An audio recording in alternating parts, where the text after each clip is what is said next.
또 벳박에 언급이 되고 있는데, 이 베다니에 유명한 사람이 살고 있습니다. 누굴까요?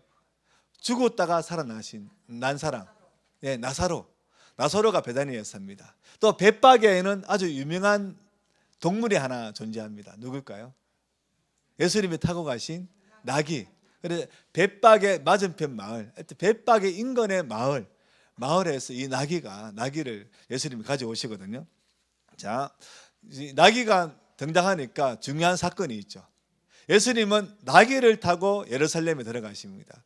평소에도 예수님은 유대인의 명절 때 예루살렘에 가셨거든요.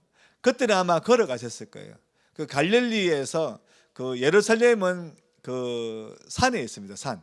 그러니까 우리로 치면 금정산의 산 정상 정도에 있는 게 예루살렘입니다. 그 금정산도 백두대간을 따라서 쭉 이어지잖아요. 쭉 산맥을 따라 쭉 이어질 때 나타나는 동네가 갈릴리입니다. 이렇게 쭉 이어져요. 지는데 갈릴리에서 급할 때는 산맥을 따라 쭉 내려오시고, 또 시간이 있을 때는 갈릴리와 예루살렘 사이에는 사마리아 땅이 있습니다. 유대인들은 사마리아를 저주받은 땅이고 하나님을 예배하지 않는 불신자의 땅이다. 그래가지고 그 사마리아를 통과하는 것을 싫어했습니다. 급할 때는 통과하지만, 그래서 요단강을 건너가지고 지금의 요르단 땅으로 갔다가 다시 요단강 건너가지고 예루살렘으로 갑니다. 그래서 예수님의 이때 루트는 어떤 정확히는 알 수 없지만 아무튼 예수님은 예루살렘으로 지금 가고 있는 것입니다. 평소에는 걸어서 가셨지만 지금은 나귀를 타고 가세요. 이 나귀를 타고 가신 이유가 뭐냐? 수백 년 전에 스가랴가 예언했거든요. 그가 구원자로 등장할 때는 나귀의 새끼를 탈 것이다. 어린 나귀를 타게 될 것이다. 타고 예루살렘에 등장할 것이다. 그 예언을 이루시기 위해서 나귀를 타고 갑니다. 자, 나귀를 타고 가실 때 벳박의 맞은편 마을로 가십니다. 제자들을 보내세요. 나귀를 끌고 와라. 예수님은 나귀를 소유한 적이 없으십니다. 그런데 나귀를 가져오랍니다. 제자들이 어디에 누가 주기로 했나? 한데 어떤 마을에 가면 나귀가 있을 건데 그 나귀가 묶여 있을 거잖아요. 도망가지 않게. 그 묶여 있는 거 끈을 풀다 보면 누가 물을 거다. 왜 푸느냐? 그러면 한마디 하라 했죠. 뭐라 했습니까? 주가 서시겠다. 주가 서시겠다. 아무처럼 이 한마디 하니까 가져가라 그랬습니다. 근데 예수님은 나귀 새끼를 타셨잖아요. 근데 그때 그 당시에도 어린 나귀는 타지 않았습니다. 왜냐하면 어린 나귀는 길들여지지 않았기 때문에 타고 가다가 힘이 없어서 쓰러질 수도 있고, 또 길들여지지 않았기 때문에 또 옆에 있는 사람들을 또 들이박을 수도 있기 때문에 조심해야 돼요. 그런데 어린 나귀를 끌고 왔어요. 어린 나귀 옆에는 엄마 나귀가 있었습니다. 그래서 성경에 보면 엄마 나귀도 같이 따라왔다. 그래서 어린 나귀가 발버둥 치지 않게, 사고 치지 않게 옆에서 길을 안내했을 것이다. 학자들은 그렇게 추측을 합니다. 그리고 그 나귀를 타고 들어갑니다. 사람들이 어떻게 했을까요? 먼저 제자들은 그 나귀 위에 자기들의 겉옷을 올립니다. 이것은 뭐냐면 말의 그 안장처럼 같은 건데, 옛날에 왕이나 장군이 전쟁에 승리하잖아요. 그러면 네더카펫을 깔아줬는데 그때는 네더카펫이 없잖아요. 근데 자기의 가장 소중한 그것을 이렇게 밟기를 원했어요. 왕이 탄 그 나귀나 말이. 이거는 뭐냐면 제가 어릴 때 보험에 가면 어른들이 제일 앞에 앉으려고 노력하더라고요. 왜냐하면 목사님이 하는 그 침이라도 맞아보려고. 그래서 저도 엄마 따라서 맨 앞에 앉아가지고 하고, 부흥회 마치면 손잡고 가지고 안수기도 받고 그랬거든요. 그랬는데 아무튼 그때 어떤 그 지도자의 그 발끝 하나, 옷깃 하나 스치는 게 영광이었습니다. 그때 가장 귀한 것이 겉옷입니다. 겉옷은 이불 노새였거든요. 그때는 옷감이 귀했기 때문에 밤에 추울 때는 겉옷을 벗어가지고 덮고 잤습니다. 그 소중한 겉옷을 나귀 위에 올리고 안장으로 쓰고, 또 그것이 너무 올렸을 수 있기 때문에 겉옷을 벗어가지고 예수님 오시는 그 길에 깔아주고, 그리고 겉옷도 없는 사람, 헤어진 사람, 이런 사람들은 종려나무 가지를 꺾어가지고 다 깔아줬어요. 그걸 밟고 예수님 등장하십니다. 그때 사람들이 외쳤죠. 호산나 다윗의 자손. 호산나라면 지금 우리를 구원하소서. 지금 우리를 구원하소서.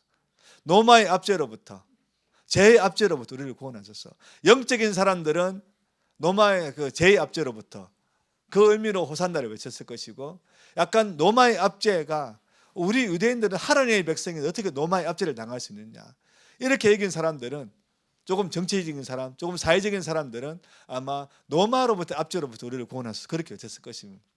그래서 예수님은 동쪽으로 오셨습니다. 그리고 하루가 끝이 납니다. 이제 화요일입니다. 화요일 주세요. 화요일 거. 예.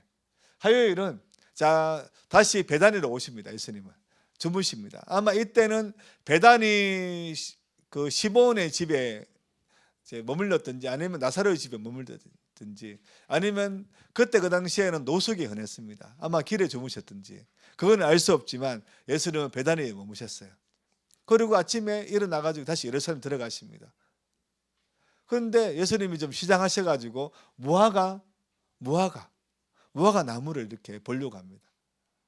월요일 거 떼야 됐어요. 월요일 거. 예, 오늘 화요일이네요. 아직. 예, 월요일 거.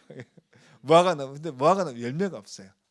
왜냐하면 그때는 무화과 나무가 열매 맺을 철이 아니거든요. 아닌데 가셨어요.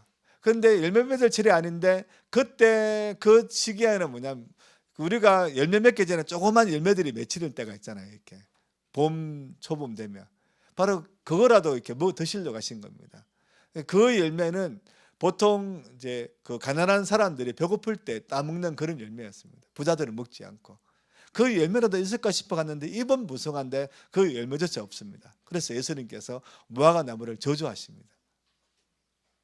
그리고 이제 예루살렘에 들어가셔가지고 성전을 깨끗하게 하는 사건을 벌이십니다. 그때 그 당시에 여러분, 지금은 우리가 헌금으로, 돈으로 주로 이렇게 하나님께 바칩니다. 또 교회가 뭐 이전하거나 이럴 때는 또 현물로 바치기도 하지만 바칩니다. 근데 그때 그 당시에는 양이나 염소나 소나 비둘기를 가져와야 돼요. 근데 자기 집에서 기른 것을 잡아오는 것이 원칙입니다. 그런데 끌고 오잖아요.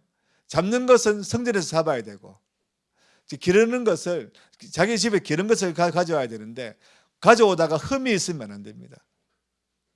그러다 보니까 오다가 조금 이제 소가 넘어졌는데 옆에 뭐 돌이 있었다, 흠이 났다, 그럼 하나님께 바칠 수가 없어요.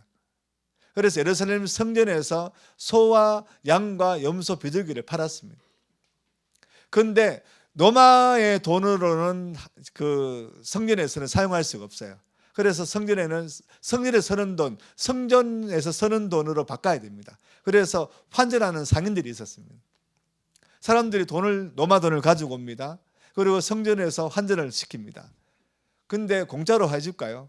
돈을 벌어야 되니까 많은 것들을 떼고 하겠죠. 또 성전에는 또 양과 염소, 소를 팝니다. 그냥 이렇게 뭐 일반적인 가격으로 팔 거예요? 아니죠. 아주 비싼 돈으로 팝니다. 그래서 그 수익금의 대부분이 대제사장들의 권력 있는 집안으로 들어갑니다. 거기서 돈 장사를 했다는 거예요. 예수님은 이것을 아셨기 때문에 공생의 초기에도 성전에서 매매하는 자들, 돈을 바꾸는 자들, 그런 사람들을 내쫓으셨고, 또 3년이 지난 바로 지금도 바로 내쫓으셨던 사건이 바로 성전 청결 사건입니다. 자, 그 다음 넘겨주세요. 이제 화요일이 됐습니다. 자, 무화과인데 저는 무화과죠. 자, 그 다음 아침에 지사들이 또 지나가다 보니까 어제 예수님 주자하신 무화과가 말라버렸어요. 그리고 성전으로 들어가셔가지고 예수님은 많은 논쟁을 하십니다. 대제사장들이 보내는 사람들과 논쟁을 하시고, 네가 왜 성전이 이렇게 우리의 질서를 어지럽히냐 하면서, 네가 누구냐 하면서 계속해서 논쟁을 하십니다. 논쟁을 하시고, 그 다음에 이제 또 그런데 논쟁을 하다가 그 그림이 하나 있을 겁니다. 이런 성전. 자, 여기에 여인의 뜰이 보이죠? 예. 자, 안 보이시는 믿음의 눈으로 보시기 바랍니다. 여인의 뜰은 여인들만 들어가는 것이 아니라 여인들은 여기까지 들어와야 된다, 이겁니다. 근데 이 여인의 뜰에는 뭐가 있었냐면 13개의 흥금통이 있었습니다. 흥금통이 청동으로, 이렇게 청동이 아니고 노수로 만들어졌는데, 이게 노선 소리가 나잖아요. 납니다. 그런데 도둑이 훔쳐가지 못하도록 나팔망을 했는데 그림 하나 있을 겁니다. 이렇게 뚜껑은 이제 아주 넓고 돈이 잘 들어가게. 그다음에 밑에는 이제 좁고 그래서 손을 이제 넣어서 가져가지 못하게 해놨는데 어떤 가부가 2렙돈을 바치는 거예요. 2렙돈은 뭐냐면 1데나리온의 64분의 1입니다. 1데나리온은 뭐냐면 한 사람이 1당입니다. 1당이 15만 원이잖아요. 그럼 64분의 1 하면 대충 한 2천 몇백 원 되겠죠. 그러니까 2렙돈을 바칩니다. 동전이거든요. 예수님께서 어떻게 아셨는지 모르는데 아마 예수님이 신이시기 때문에 가부가 얼마를 냈는지 아실 수도 있고 아니면 동전 떨어지는 소리를 듣고도 누구든지 알 수도 있고 그렇습니다. 이 가난한 가부가 헌금을 해요. 예수님께서 이 가부가 가장 많은 헌금을 했다. 그는 자신의 전 재산을 하나님께 드렸다. 칭찬을 하셨어요. 그 사건이 있습니다. 자, 여러분 일단 무화과 나무를 한번 생각해 볼게요. 월요일에 무화과 나무 저주하시고 화요일에 그 무화과 나무가 말라버렸어요. 이것은 어떤 의미가 있냐면 스가랴서와 이사야서에 보면 무화과 나무와 무화과 열매는 이스라엘을 상징합니다.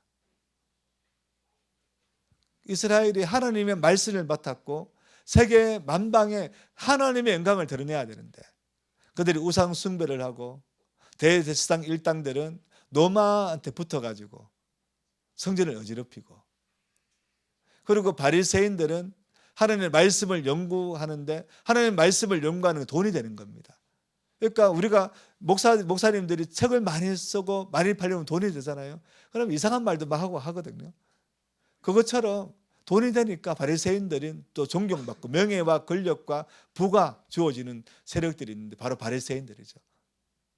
또 열심당원들은 우리가 하나님을 위해서 노마를 이겨야 된다. 그래서 암살하고 막 그렇게 그런 일이 일어나요. 그래서 각기 자기 뜻대로 자기 마음대로 자기 속인의 어른대로 사사기에 나오는 것처럼 그렇게 행동하는 시절이 바로 그때 그 시절이었어요. 그래서 무화과 나무가 열매가 없다는 것은 하나님의 말씀의 열매가 없다는 것입니다. 그래서 성전이 어지럽혀졌다. 예배조차 제대로 드리지 못하는 그런 상황이 되었다. 그걸 볼 수 있습니다. 자, 이제 수요일 한번 봅시다. 수요일. 자, 수요일은 또 그 베다니 시몬의 집에서 식사를 하시는데 그 향유 옥합을 깨뜨리는 사건이 있죠. 성경에는 향유 옥합을 깨뜨리는 사건이 2번 나옵니다. 그래서 2분 동일 인물인가 아닌가 논쟁이 있는데 저는 동일 인물이 아니고 서로 다른 사건이지 않나 그렇게 생각을 하는데 왜냐하면 누군가는 머리털로 발을 씻기도 하고 누군가는 그 예수님의 발을 씻기기도 하고 누군가는 그 향유를 깨뜨려가 머리에 붓는 그런 일이 있는데 아무튼 이 베다니 시몬의 집에서 향유를 깨뜨립니다. 이 향유의 값은 아주 비싼 향유였어요. 300데나리온입니다. 그러니까 누군가의 1년치 연봉 지금으로 치면 뭐 4천, 5천, 뭐 3천, 4천, 5천 안 그러면 1억 이렇게 되겠죠. 그 연봉에 해당하는 아주 비싼 향유를 깨뜨립니다. 이것은 뭐냐면 그 여자들이 결혼하는 그런 지참금으로 쓰기도 하고 또 누군가는 향유를 오래 두면 또 가격이 올라가니까 투자 가치로 소유하기도 하는 건데 이 여인은 왜 가진지 모르지만 그 향유를 가지고 있다가 그 비싼 향유를 깨뜨려서 예수님의 머리에 부었어요. 그때 그 당시에 귀한 손님이 오면 향유를 살짝 붓는 풍습이 있습니다. 풍습이 있어요. 그러면요 피로가 사라집니다. 여러분 이렇게 아로마 향 머리 한번 딱 뿌리면 저 피로가 사라지는 일이 있잖아요. 그것처럼 피로가 사라져요. 그리고 귀한 손님을 대접하는 의미가 있습니다. 그래서 이 여인은 예수님은 정말 귀한 손님이다. 그런 측면에서 향유를 부어드린 겁니다. 그 지자들이 야 그거 비싼 향유인데 그거 깨뜨리냐 그거 팔아가 가난한 자들 나눠주면 더 좋지 않냐 했을 때 예수님께서는 나의 장례식을 준비하는 그런 것이다. 시자들은 깜짝 놀랐겠죠. 물론 그들은 예수님께서 내가 죽는다 말했지만 그 죽음의 의미를 그때는 이해하지 못했을 겁니다. 시자들은. 그래서 예수님께서 나의 장례식을 준비한다 그렇게 하신 겁니다. 그리고 이제 그때 이 향유를 깨뜨리는 그 사건을 통해서 아마 가룟 유다의 마음속에 뭔가 변화가 일어났어요. 이 비싼 향유를 함부로 허비하다니. 가룟 유다는요 그 12 제자들 중에 회계를 담당했습니다. 돈을 관리했어요. 그리고 가끔 이제 그 돈으로 자기 사적으로 쓰기도 하고 그렇게 했기 때문에 했는데, 아무튼 가룟 유다는 하여튼 재물에 밝은 사람입니다. 예수님 따라도 우리 알거지 되는 거 아니야? 이런 생각했는지 모르겠어요. 그러면서 이때 가룟 유다가 대제사장을 만납니다. 만나가지고 내 팔아 예수님을 넘기겠다. 얼마 줄래? 그래서 은 30을 달라고 합니다. 은 30은 당시에 노예의 가격이에요. 노예의 가격. 그래서 누군가는 자기의 가장 소중한 것을 하나님께 드리는 날이고, 누군가는 예수님을 팔아버리는 그런 날이 바로 수요일입니다. 그 다음 목요일입니다. 자, 빨리빨리 할 얘기가 너무 많은데 지금 제 설교 원고 중에 가장 많은 원고를 준비했습니다. 근데 빨리 지나갑니다. 예. 자, 그 다음 이제 목요일 저녁 최후의 만찬이에요. 자, 최후의 만찬은 원래는 그 금요일 밤에 해야 돼요. 금요일 밤에 어린 양을 잡고 난 뒤에 그때 해야 됩니다. 근데 예수님은 자기의 장례식을 준비하기 위해서 하루 일찍 하셨어요. 보통 이제 일반적인 경건한 유대인들은 유월절 전날에 금식을 합니다. 왜냐하면 유월절이 어떤 의미입니까? 이집트에 있을 때 죽음의 천사가 싹 지나갈 때 장자가 다 죽어요. 죽음의 천사가. 그런데 어린 양을 잡아가지고 문설주는 문털입니다. 문 열고 닫고 할 때 털. 그 털에다가 피를 바른 그 집, 어린 양을 잡고 피를 바른 집은 죽음의 천사가 넘어갔다. 월담했다. 흘러가듯이 월담했다. 그래서 유월절입니다. 바로 그걸 기념하는 날인데, 그래서 넘어갔다. 그래서 내가 죽어야 되는데 어린 양이 죽었구나. 또 하나님이 어린 양의 핏값으로 내 죽음을 대신했구나. 그래서 감사하는 마음으로 목요일은 금식하는 사람들이 많았다고 합니다. 그런데 예수님은 그 다음날 예수님 돌아가시거든요. 그래서 하루 일찍 유월절 만찬을 하시고 유월절 만찬 중에 세 가지 사건이 일어납니다. 세 가지 사건. 첫 번째, 오늘 우리가 하는 거 성찬식이 합니다. 그래서 포도주와 빵을 먹을 때 포도주는 나의 피다. 그리고 떡은 나의 몸이다. 그러면서 사건입니다. 그 다음에 두 번째 사건 뭐죠? 세족식. 발을 시켜줍니다. 발을 시켜줘요. 세 번째 사건 뭐냐면 가룟 유다가 이제 예수님을 어떻게 넘길지 결심을 합니다. 그래서 이제 유월절 만찬하다가 가룟 유다가 밖으로 나가요. 그 지도자들은 가룟 유다가 회계 담당했기 때문에 음식을 더 사러 가나 그렇게 생각했지만 가룟 유다는 대제사장을 만나가지고 서로 이렇게 신호를 짭니다. 자, 어떻게 넘길지 그렇게 하는 겁니다. 자, 그다음 목요일. 자, 그다음 겟세마네 동산에 기도를 하죠. 기도를 하십니다. 자, 겟세마네 동산에는 3명의 제자들과 함께 갑니다. 겟세마네 동산에는 하는데 베드로와 야고보, 요한 이렇게 함께 가고 예수님은 3번 기도하십니다. 바로 몇 시간 내에는 십자가를 달리시거든요. 기도하십니다. 하나님, 내가 부끄럽습니다. 또 너무 고통스러울 것 같아요. 인간적인 마음이죠. 예수님은 십자가 달릴 필요가 없는데 인간 예수님은 고통을 그대로 느끼시는 분이시기 때문에, 여러분, 예수님은 십자가에 옷을 입고 팬티를 입고 달리신 게 아닙니다. 벌거벗긴 채로 달리셨어요. 그런데 하가들이 예수님의 그 수치스러움을 가려주기 위해서 이렇게 천으로 휘감은 거예요. 그러니까 그런 모든 사람들이 아시기 때문에 예수님은 이 잔을 내게서 옮겨주십시오. 하지만 아버지의 뜻대로 하옵소서 기도를 3번 하십니다. 3번 기도가 마치자 가룟 유다가 대제사장 일당들이 보낸 그런 부하들을 데리고 와서 예수님을 넘깁니다. 자, 그 다음 금요일입니다. 체포와 신문입니다. 여기 적어놨죠. 자, 먼저 대제사장에게 신문을 받습니다. 그때 그 당시에 성경에 보면 대제사장이 2명 언급됩니다. 안나스와 가야바입니다. 안나스는 가야바의 장인입니다. 안나스는 바로 대제사장 가문의 대빵이에요. 그래서 전직 대제사장입니다. 그래서 자기 아들들한테 대제사장직을 물려주다가 사이인 가야바한테도 대제사장직을 물려줬어요. 대제사장은 1년에 1명밖에 안 돼요. 없어요. 항상 1명입니다. 그래서 전직 대제사장 안나스의 집에 먼저 신문을 받으시고, 안나스와 가야바의 집은 뜰을 사이에 두고 양쪽에 있었어요. 담이 없어요. 그래서 이동해가지고 가야바의 집에 가니까 가야바의 집에 사내들인 공이, 오늘날 우리로 치면 국회, 이스라엘 백성들의 지도자들이 일부 모여 있었어요. 거기서 신문을 당하십니다. 그래서 안나스, 가야바, 그리고 신문당하고 신성모독죄라고 합니다. 왜냐하면 예루살렘 성전을 예수님께서 무너뜨리면 3일 만에 내가 다시 짓겠다. 성전을 무너뜨린다고 하면서 성전을 무너뜨린다. 신성모독이다. 그래가 죄를 당하십니다. 예수님은 성전 대신 자기 자신이 3일 만에 부활하신다는 말씀하셨는데 그것마다 사람들은 모르죠. 그래서 신성모독죄로 넘겨집니다. 넘겨지게 되고 빌라도에게 갑니다. 빌라도에게 가서 또 재판을 받으시고 빌라도는 예수님을 풀어주고 싶었어요.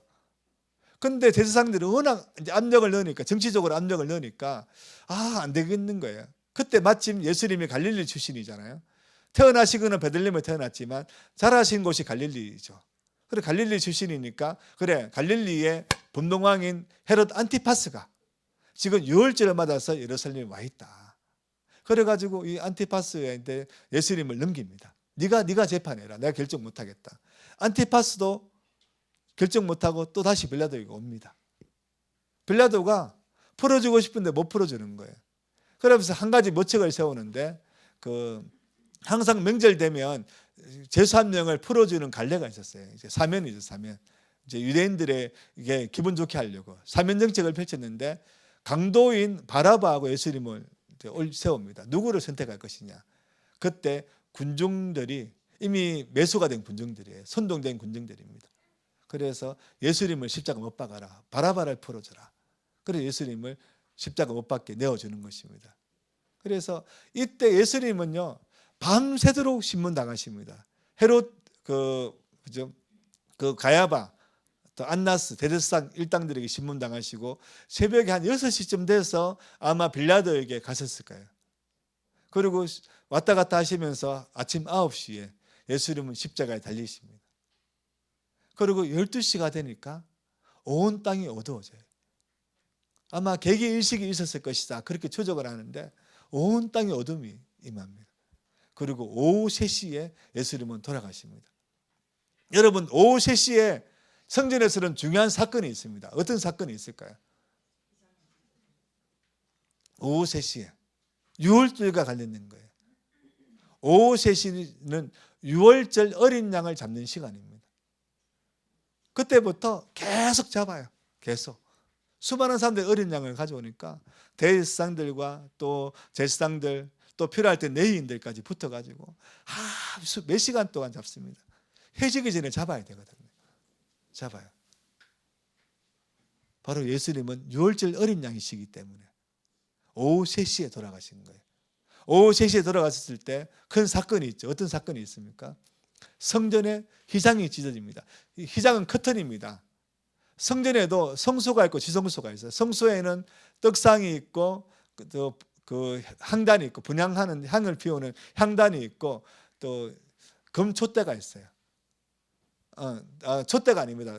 금잔대가 있습니다. 그때는 초가 귀하니까 기름으로 불을 피우는 등잔대가 있어요. 그리고 커튼이 가려져 있는데 그걸 밀고 들어가면 거기에 언약궤가 있습니다. 바로 언약궤에 있는 지성소는 대제사장이 1년에 한 번밖에 못 들어갑니다. 피를 가지고. 그런데 이것이 찢어집니다. 이제 누구든지 하나님께 나아갈 수 있는 길이 열리는 겁니다. 그리고 무슨 일이 있습니까? 지진이 일어나요. 지진이. 그리고 한 가지 더. 무덤이 열립니다. 이때는 무덤이 열렸는데 그때 어떤 죽었던 성도들의 무덤이 열렸다 하거든요. 그래서 이 성도는 누구인가? 아마 구약 시대부터 이스라엘을 소망 기사던 자들의 대표자들이 아닐까. 그렇게 추정을 하고 아니면 예수님이 3년 동안 공생을 하셨잖아요. 복음을 전하셨잖아요. 그때 믿다가 죽은 사람이지 않을까. 그렇게 추정도 하는데 누군지는 정확하게 알 수가 없어요. 그들의 무덤이 열렸는데 무덤 속에 있어요. 이스라엘 무덤은 바위 동굴 무덤입니다. 그래서 무덤 하나에 모든 가족들이 다 묻혀요. 어떻게 묻히냐면 시신을 두고 1년 뒤에 이스라엘 장례식은 2번이 있습니다. 먼저 이제 죽었을 때 당일에 무덤에 넣습니다. 한 1년 정도 있으면 이제 살이 썩고 뼈밖에 남지 않잖아요. 그것을 이렇게 뼈만 모아가지고 갈아요. 갈아가지고 항아리에 담아가 옆에 둡니다. 그리고 또 누가 죽으면 또 거기다가 또 안치하고 또 1년 뒤에 또 뼈를 갈아가 또 항아리에 두고 이렇게 항아리를 쌓아놨어요. 이렇게 되는데 그래서 동굴에서 이렇게 활동이 가능합니다. 아무튼 그 죽은 자들이 무덤에 이래 있다가 예수님이 부활하신 이후에 예루살렘 성 안으로 들어가서 많은 사람 만났다. 아마 그들도 시간이 지나서 죽었을 것이다. 우리는 그렇게 생각을 합니다. 그리고 예수님께서 오후 3시에 돌아가셨잖아요. 그리고 이때 금요일이에요. 토요일 하루가 지납니다. 그리고 일요일 바로 주일 새벽 6시쯤 새벽 미명에 5시나 6시쯤 예수님은 부활하십니다.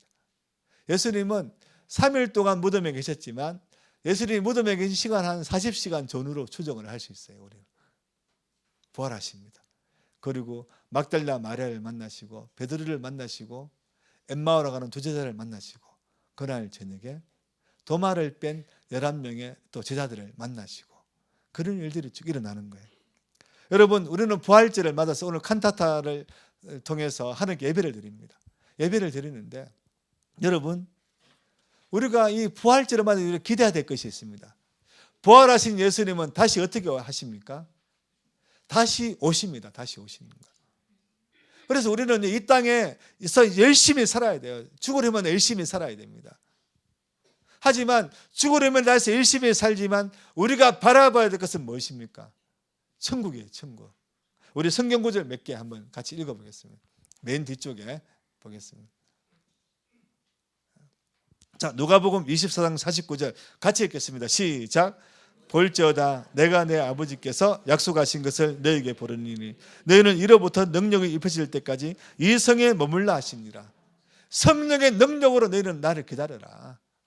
그렇게 얘기하고 있고 사도행전 1장 8절 다시 한 번 더 같은 구절인데 또 보겠습니다. 같은 의미의 구절입니다. 시작. 오직 성령이 너희에게 임하시면 너희가 권능을 받고 예루살렘과 온 유대와 사마리아와 땅끝까지 이르러 내 증인이 되리라 하시니라. 성령의 능력을 받고 우리의 삶의 영역에서 하나님의 영광을 드러내는 것입니다.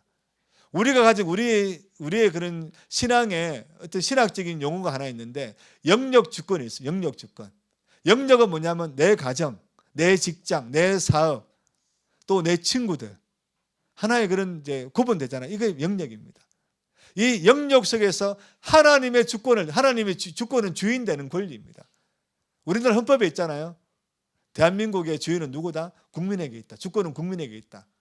하나님이 내 가정의 주인이시고 하나님이 내 직장의 주인이시고 하나님이 내 사업의 주인이시고 하나님이 내 친구들 사이에서 인간관계의 주인이시다. 나는 결코 하나님을 배신하지 않는다. 주인 되신 하나님은. 이것을 다짐하고 하나님의 주인 되신 인정하고 하나님의 뜻대로 살아가는 것이 바로 우리가 하나님의 영광을 돌리는 거예요. 이것이 바로 증인되는 삶입니다. 그래서 우리가요 다른 사람에게 복음을 전하는 거 가장 중요한 일입니다. 그것과 함께 우리가 해야 될 일은 뭐냐면 하나님의 주인 되심을 드러내는 것입니다. 그래서 너희는 내 증인이 되라. 내가 이 땅의 주인 되는 것을 너희들은 사람들에게 알려줘라. 그래서 우리가 기독교인들이 비리를 저지르지 않습니다. 기독교인들이 비리를 저지른다는 것은 하나님의 주인 되심을 인정하지 않는 거예요. 기독교인들이 불륜을 저지르지 않습니다. 내 가정의 주인 되신 하나님을 배반하는 것이기 때문입니다. 기독교인들은 중독에 걸리지 않습니다. 중독에 걸린다는 것은 하나님의 내 인생의 주인 되신 하나님을 내가 배반하는 것입니다. 그래서 우리는요 정말 이 땅을 살아갈 때 독한 마음으로 살아야 됩니다. 기독교인들은 사람들에게는 온유함으로 대해야 되지만 자기 자신은 철저함이 필요한 것입니다. 그리고 마지막 요한계시 22장 20절 같이 읽겠습니다. 시작. 이것들을 정언하시니가 이르시되 내가 진실로 속교리라 하시거늘 아멘 주 예수여 오시옵소서. 여러분 예수님께서 속히 다시 오신다고 말씀하고 있어요. 그럼 우리는 뭐라 해야 됩니까? 아멘 주 예수여 오시옵소서. 여기에 우리 하나 더 붙여야 돼요. 가로에가 어서 오시옵소서. 아이고 세상 살기 힘듭니다. 직장 생활하기 힘듭니다. 안 됩니다. 이거 가정에서 예수 믿는 거 힘듭니다. 어서 오시옵소서. 제발 빨리 오시옵소서. 그럼 나를 그냥 데려가 주십시오. 우리는 그렇게 주님께 호소해야 되는 것입니다. 우리 한번 따라하겠습니다. 아멘 주 예수여 오시옵소서. 여기에다가 어서를 강하게 한번 붙여보겠습니다. 아멘 주 예수여 어서 오시옵소서. 시작. 아멘 주 예수여 어서 오시옵소서. 그래서 하느님의 영광을 드러내고 하느님이 오실 때 우리에게 면류관을 주실 거예요. 면류관을. 그때 요한계시록에 보면요, 우리가 받은 그 면류관을 하느님의 보좌 앞에 던지는 그런 행사가 있습니다. 그때 저는요, 제가 믿는 믿음이 이거는 이제 성경에 나오지 않기 때문에 우리가 이 땅에서 순종한 정도에 따라서 면류관이 달라질 것이다. 어떤 사람은 가족으로 된 거, 어떤 사람은 종으로 된 거, 어떤 사람은 검으로, 언으로, 순종에 따라서 저는 하나님 제발 그렇게 해주십시오. 제발 그렇게 해주십시오. 이 땅에 우리가 정말 한번 천국 바라보고 살아가는데 그렇게 해주십시오. 여러분, 이거는 성경이 없으면 저의 믿음입니다. 그냥 여러분 모두가 다 황금 면류관을 받으시기 바랍니다. 그 면류관을 탁 던지, 종이 면류관 받았잖아요. 안 날아가잖아요. 황금 면류관 받아서 던지고 하나님 영광 돌리는 우리 모두가 되기를 바랍니다. 합심해서 기도하겠습니다. 마지막에 여러분 공연이 끝나면 커튼이 닫혔다가 열리죠. 그때 배우들이 나와서 인사를 합니다. 그것이 바로 커튼콜이라고 부르잖아요. 우리는 천국에서 커튼콜의 시간을 가질 겁니다. 면류관을 던지는 시간을. 하나님 이그 마지막 순간에 영광스럽게 하나님이시 그 면류관을 던지는 나 대신 되게 해주시옵소서. 이 땅에 믿음으로 살게 해주시옵소서. 합심해서 기도하겠습니다. 사랑이 많으신 아버지 하나님 지금 역사하시고 인도하여 주시옵소서. 이 땅 우리가 믿음으로 살기를 원합니다. 이 땅에서 하나님을 바라보기를 원합니다. 아버지 역사하소서. 아버지 역사하소서. 아버지 하나님 인도하소서.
감사합니다. 불을 켜주시면 감사하겠습니다. 네, 우리 함께 2부 순서로 하나님께 영광 돌리는 시간이 되었으면 좋겠습니다. 함께 그 찬양하시는 시간이 될 텐데 혹시 악보를 받으셨는지 한번 챙겨봐 주시면 감사하겠습니다. 혹시 악보가 없으신 분들이 있다면 네, 얘기해 주시면 악보를 나눠 주실 것 같습니다.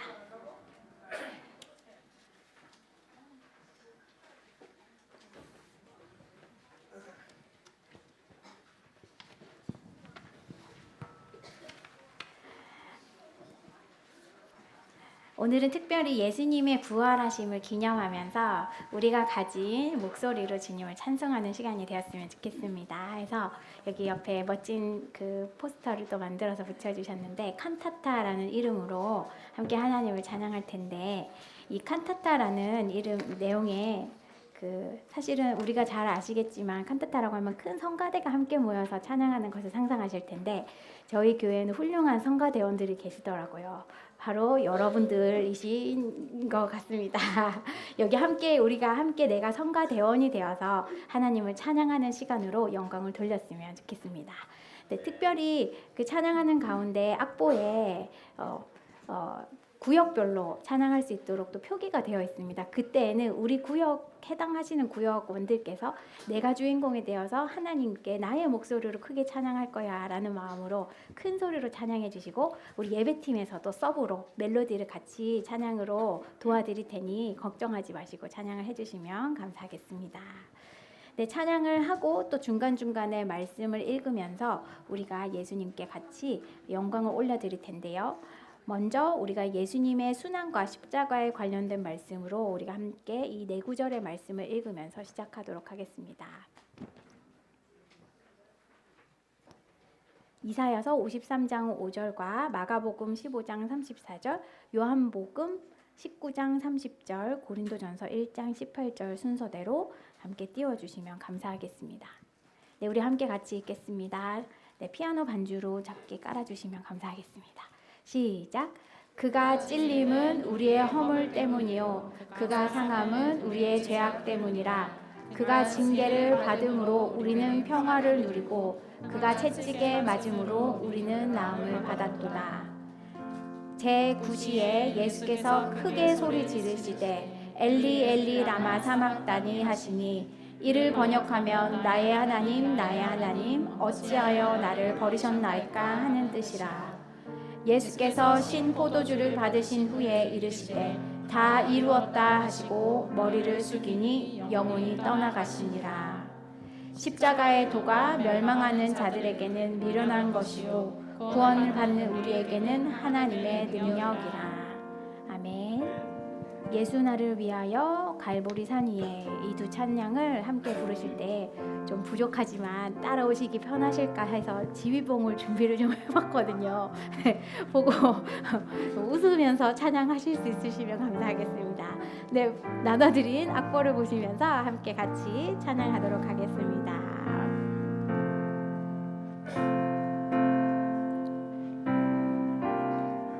일절로 함께 찬양하겠습니다.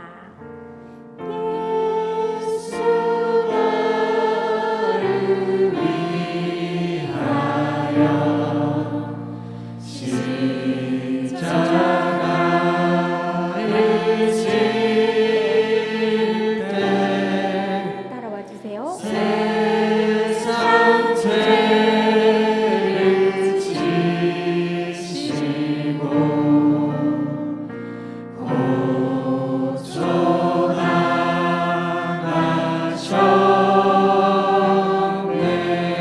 다시 한번 십자가를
주가 흘린 피를 믿는 마음으로 바라보니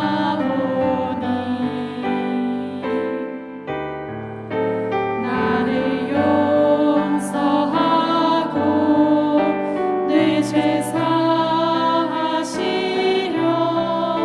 주가 흘리신 보혈이라. 주님이 예비하신 공연집을 묵상하며 주님 예비하신 나의 본향집에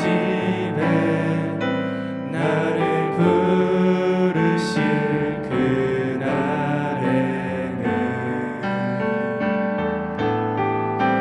영광 중에 계신 우리 주와 함께 내가 죽도록 충성하리. 함께 고백합시다. 죄 웃은 일을 죄 웃은 일을 얻기까지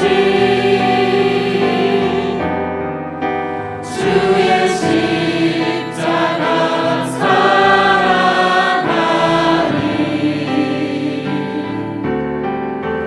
빛나며 유광 받기까지 험한 십자가 붙들겠네. 죄 웃은 일을 얻기까지 죄 웃은 일을 얻기까지 주의 십자가 사랑하리. 빛나며 유광 받기까지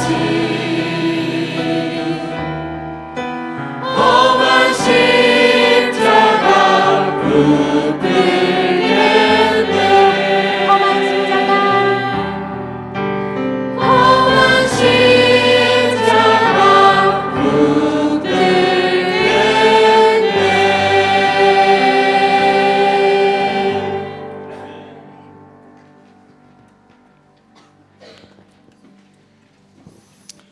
이어서 우리 성만찬을 갖도록 하겠습니다. 먼저 고린도전서에 이런 말씀이 있습니다. 오늘 성만찬 하시는 분들은 일단 예수님을 믿는 사람 그리고 세례를 받은 사람 그게 다가 아니고 27절에 이런 말씀이 있습니다. 누구든지 주의 떡이나 잔을 합당치 않게 먹고 마시는 자는 주님의 몸과 피를 범하는 죄가 있어서 사람이 자기를 살피고 그 이후에라야 떡과 포도주를 마실 수 있다라는 무서운 말씀을 하고 있습니다. 그래서 오늘 우리가 예수님의 살과 피를 모독하지 않기 위해 먼저 우리 자신을 살피는 회개죠. 내가 나쁜 놈입니다. 나는 먼지입니다. 나는 가루입니다. 나는 교만한 자입니다. 우리가 먼저 한 30초 정도 그렇게 한번 회개하고 떡과 잔을 나누는 시간을 갖도록 하겠습니다. 우리 장로님들은 앞에서 좀 준비 좀 해주시기 바라고 한 30초 정도 동성으로 기도하실 때 나의 모습을 한번 되돌아보면서 회개하는 시간을 30초 정도 한번 갖도록 하겠습니다. 기도하겠습니다. 할렐루야. 하나님 감사를 드립니다. 하나님 우리가 우리의 모습을 살핍니다. 하나님 예수님의 살과 피를 먹고 마시기 전 우리의 모습을 바라봅니다. 얼마나 교만했고 얼마나 죄 가운데 있었는지요. 얼마나 화를 잘 내고 얼마나 내 마음대로 뭔가를 판단하고 결정했었는지요. 그 모든 것들을 주님 앞에 회개하고 예수님의 살과 피를 먹으려고 마시려고 합니다. 하나님 은혜 베풀어 주옵소서. 자, 제가 한번 기도하도록 하겠습니다. 할렐루야. 하나님 감사를 드립니다. 오늘 이 성만찬을 축복해 주시고 우리가 떡을 먹고 잔을 마실 때 예수님의 살과 피를 먹고 마시라는 그분의 명령을 순종하는 것이 될 때 하나님 이곳에 성령을 충만하게 부어주시고 우리 안에 죄 사함의 은혜가 다시 한 번 더 느껴질 수 있도록 축복해 주시옵소서. 우리의 몸을 살펴보니 우리의 육신과 우리의 말과 우리의 언어 행실을 살펴보니 갑갑하고 답답한 모습밖에 없습니다. 하나님 우리를 용서하여 주시고 주님의 살과 피를 마시기에 합당한 모습으로 바꾸어 주시옵소서. 감사드립니다. 예수님 이름으로 기도드립니다. 아멘. 자, 이제 먼저 떡을 나누겠습니다. 떡을 좀 준비해 주시고 이제 한 분은 이쪽으로, 한 분은 1분단 2분단 나누셔서 하겠습니다. 제가 떡을 가지고 한번 짧게 기도하고 떡을 나누도록 하겠습니다. 이 떡은 예수님의 몸입니다. 떡을 떼는 것은 예수님의 몸을 찢는 것입니다. 이 떼어진 떡을 먹고 우리의 영혼은 배고픔을 채우게 될 것입니다. 영혼의 굶주림이 사라지게 될 것이고 배부르게 될 것이고 채워지게 될 것이고 충만해지게 될 것입니다. 이 몸을 먹는 자마다 영원히 배고프지 않을 것이며 영원히 배부를 것입니다. 그분의 찢기심이 우리에게 생명이 되었고 그분의 찢기심이 우리에게 영생이 되었습니다. 감사를 드리며 예수 그리스도의 이름으로 기도드립니다. 아멘. 자, 이제 떡을 나누도록 하겠습니다.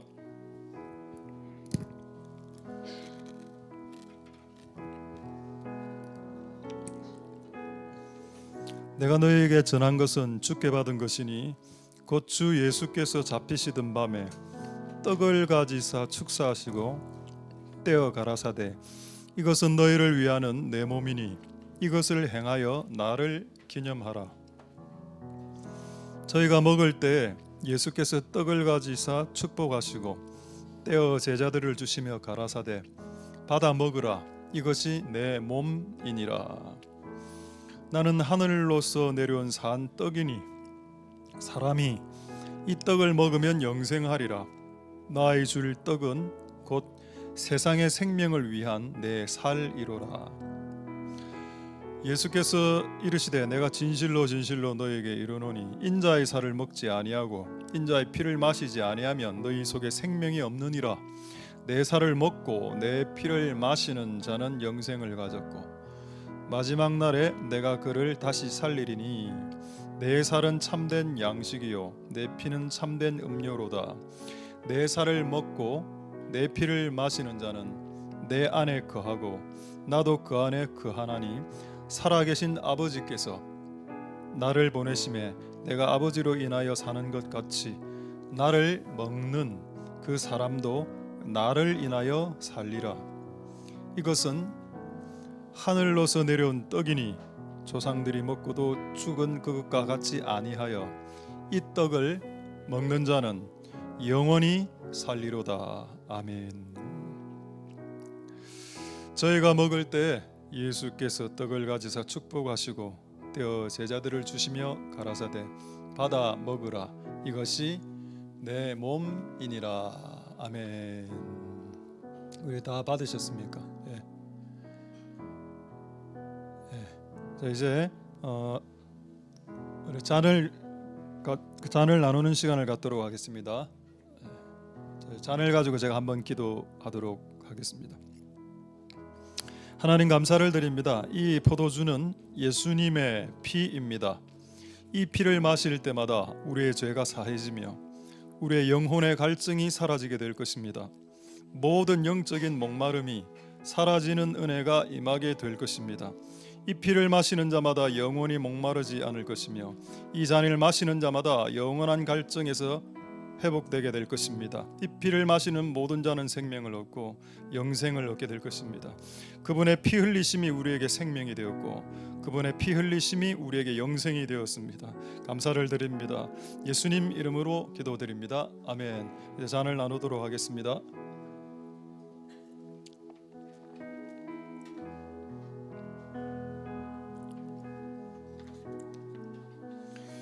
식후에 또한 이와 같이 잔을 가지시고 가라사대 이 잔은 내 피로 세운 새 언약이니 이것을 행하여 마실 때마다 나를 기념하라 하셨으니 너희가 이 떡을 먹으며 이 잔을 마실 때마다 주의 죽으심을 오실 때까지 전하는 것이니라. 또 잔을 가지사 살해하시고 저희에게 주시며 가라사대 너희가 다 이것을 마시라. 이것은 죄 사함을 얻게 하려고 많은 사람을 위하여 흘리는 바 나의 피 곧 언약의 피니라. 그러나 너에게 이르노니 이제 내가 포도나무에서 난 것을 이제부터 내 아버지의 나라에서 새 것으로 너희와 함께 마시는 날까지 마시지 아니하리라. 예수께서 이르시되 내가 진실로 진실로 너희에게 이르노니 인자의 살을 먹지 아니하고 인자의 피를 마시지 아니하면 너희 속에 생명이 없느니라. 내 살을 먹고 내 피를 마시는 자는 영생을 가졌고 마지막 날에 내가 그를 다시 살리리니 내 살은 참된 양식이요 내 피는 참된 음료로다. 내 살을 먹고 내 피를 마시는 자는 내 안에 거하고 나도 그 안에 거하나니 살아계신 아버지께서 나를 보내심에 내가 아버지로 인하여 사는 것 같이 나를 먹는 그 사람도 나를 인하여 살리라. 아멘. 19회 또한 이와 같이 잔을 가지시고 가라사대 이 잔은 내 피로 세운 새 언약이니 이것을 행하여 마실 때마다 나를 기념하라 하셨으니 너희가 이 떡을 먹으며 이 잔을 마실 때마다 주의 죽으심을 오실 때까지 전하는 것이니라. 아멘. 자, 기도하겠습니다. 할렐루야. 하나님 감사를 드립니다. 오늘 우리가 주님의 피와 주님의 살을 먹고 마셨습니다. 하나님,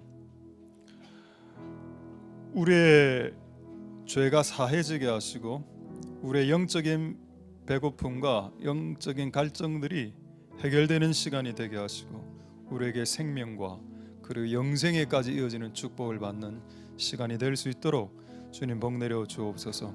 이어지는 모든 찬양과 찬송을 통한 우리의 고백까지 오늘 이날의 예물로 예배로 받아주시고 하나님 우리의 모든 찬송을 하나님 흠양하여 주시옵소서. 감사를 드립니다.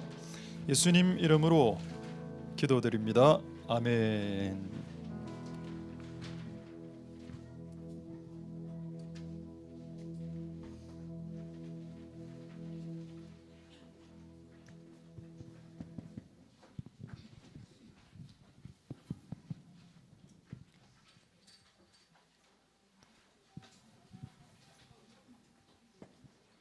함께 부활의 말씀을 우리 읽고 선포하셨으면 좋겠는데 하시기 전에 하실 수 있으면 다 함께 자리에서 일어나시면 감사하겠습니다. 네, 우리가 지금 이 시간부터 부활하신 주님, 영광의 주님을 말씀으로 찬양하고 목소리로 찬양할 때에 자리에서 일어나셔서 우리 가운데 계시는 주님을 바라보며 함께 찬양하셨고 말씀을 나눴으면 좋겠습니다. 함께 같이 읽겠습니다. 로마서 5장 8절 말씀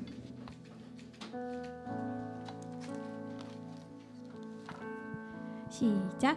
우리가 아직 죄인되었을 때에 그리스도께서 우리를 위하여 죽으심으로 하나님께서 우리에 대한 자기의 사랑을 확증하셨느니라. 사망아 너의 승리가 어디에 있느냐. 사망아 네가 쏘는 것이 어디에 있느냐. 우리 주 예수 그리스도로 말미암아 우리에게 승리를 주시는 하나님께 감사하노니 그러나 이제 그리스도께서 죽은 자 가운데서 다시 살아나사 잠자는 자들의 첫 열매가 되셨도다. 아멘.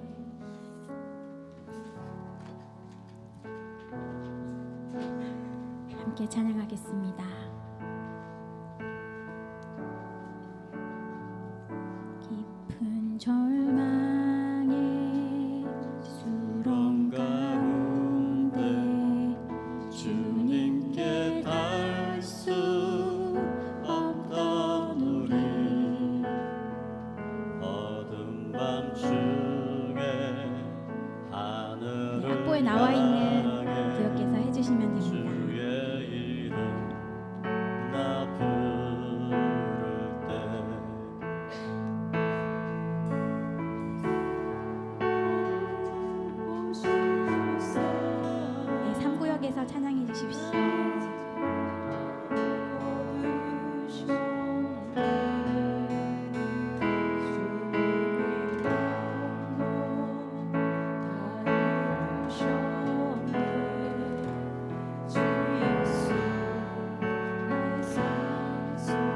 찬양하겠습니다. 할렐루야.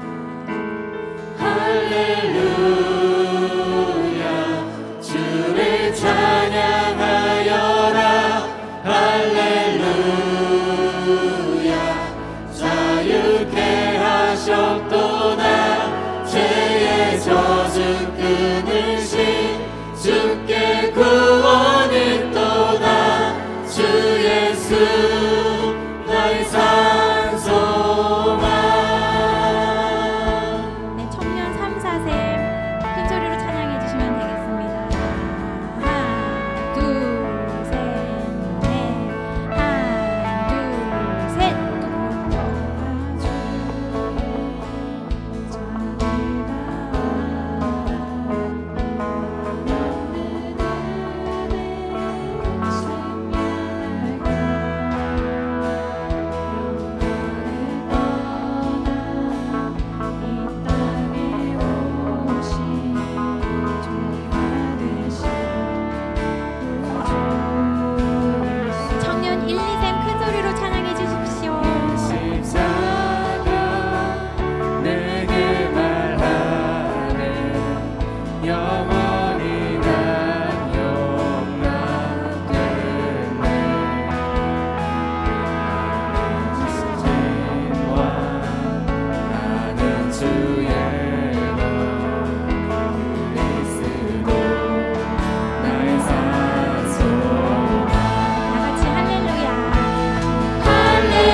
어둠을 이기시고 나와서 원도 함께 길을 다스리시는 사셨네 사셨네 예수 다시 사셨네 원수를 다 이기고 원수를 다 이기고 무덤에서 살아나셨네 어둠을 이기시고 나와서 성도 함께 길을 다스리시는 사셨네 사셨네 예수 다시 사셨네 사셨네 예수 다시 사셨네 아멘 모든 사랑 원세를 계신 주님을 찬양합니다 아멘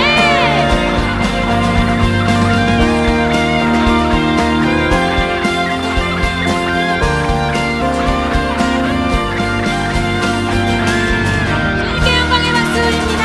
네, 주님 감사합니다. 생명이요 소망 되신 주님 찬양합니다. 우리 주님께 감사의 말씀을 함께 마지막으로 읽고 또 찬양하며 마치면 좋겠습니다. 함께 선포하겠습니다. 시작. 큰 음성으로 이르되 죽임을 당하신 어린 양은 능력과 부와 지혜와 힘과 존귀와 영광과 찬송을 받으시기에 합당하도다 하더라.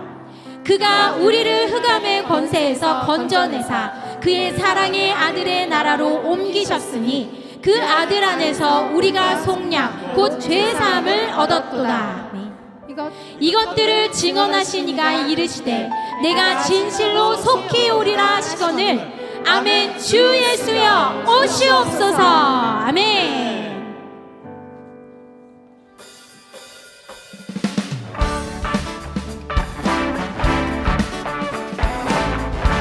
부활이요 생명이 되신 주님을 찬양하며 우리 주님께 감사와 찬양을 드립시다.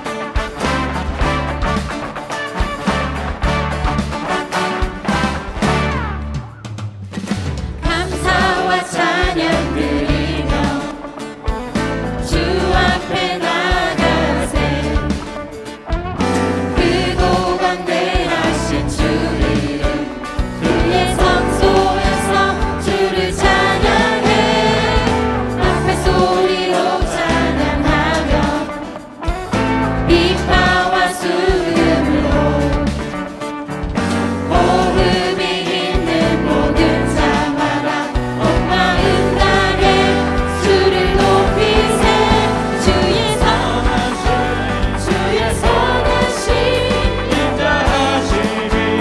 인자하심이 주의 선하심과 인자하심이 영원하시도다 주의 선하심 인자하심이 주의 선하심과 인자하심이 영원하시도다 주의 선하심과 인자하심이 영원하시도다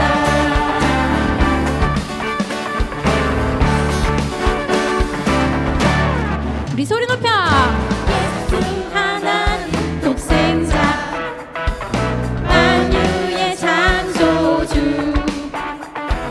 모두 다 그 앞에 나아가 목소리 높여 주를 찬양해 나팔 소리로 찬양하며 비파와 수금으로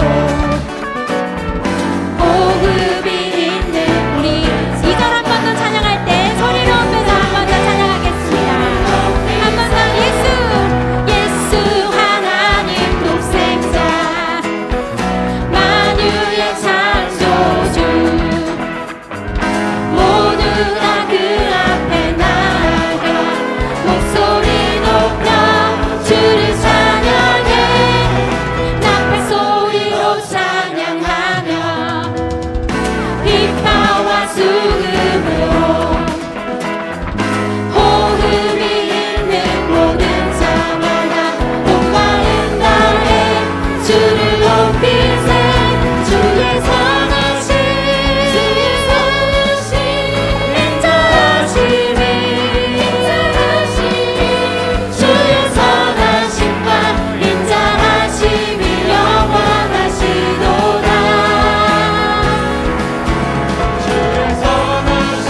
주님의 선하심과 인자심이 영원하심을 고백하며 함께 마지막으로 사도신경만 함께 일어서셔서 고백을 한 번 더 하시고 자리 같이 앉으시면 좋겠습니다.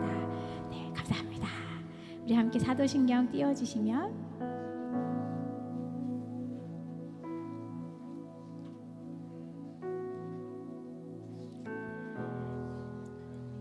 네, 그러면 우리가 함께 서서 우리 같이 통성으로 기도하고 자리에 앉으시면 좋겠습니다. 우리 목사님께서 나오실 텐데 오늘 드린 찬양을 우리 주님 영광 받으십시오라는 이 짧은 마음으로 하나님께 영광을 돌립니다. 주님 나를 위해 생명 주시고 죽으시고 다시 부활하신 주님, 지금도 역사하시고 우리의 삶을 다스리시는 주님께 감사의 기도를 함께 서서 함께 찬양하며 우리 주님께 영광 돌리겠습니다. 기도하겠습니다.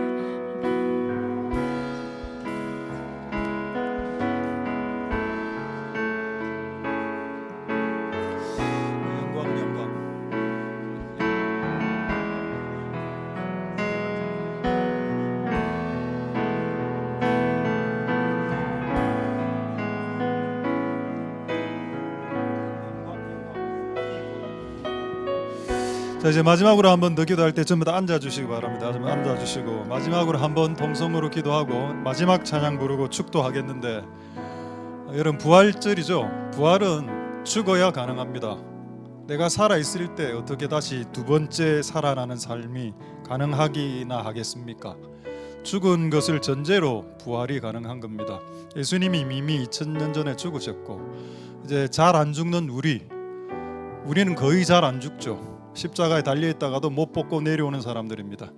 이제는 우리가 죽을 차례가 되었습니다. 부활의 참 의미는 죽을 때 이루어집니다. 그래서 나는 오늘 이 부활절을 맞이해 2000년 전 죽으신 주님을 쫓아 오늘 내가 죽는, 그래서 내가 주 안에서 다시 사는 두 번째 인생을 살아가 보는 그런 경험을 할 수 있게 오늘 나를 죽이시는, 십자가에서 죽이시는 시간이 되게 축복해 주시옵소서.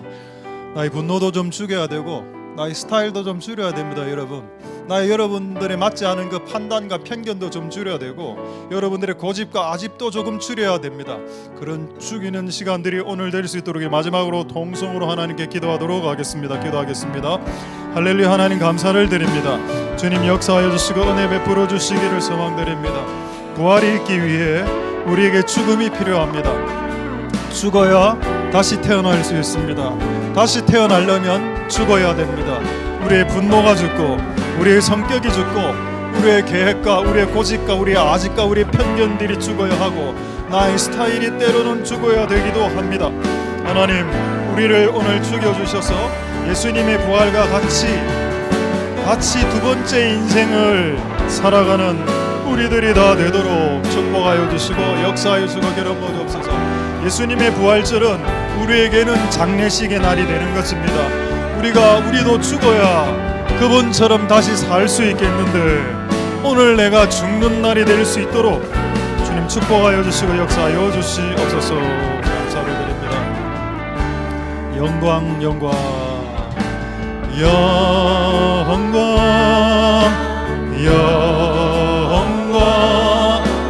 어린 양 예수,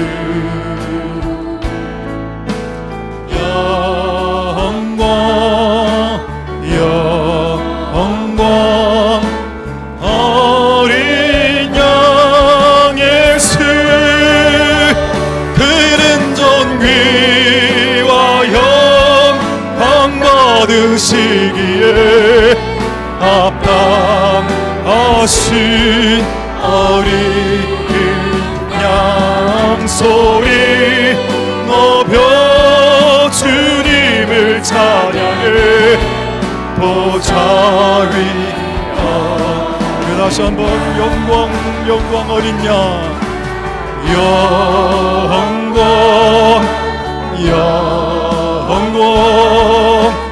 어린 양 예수, 영광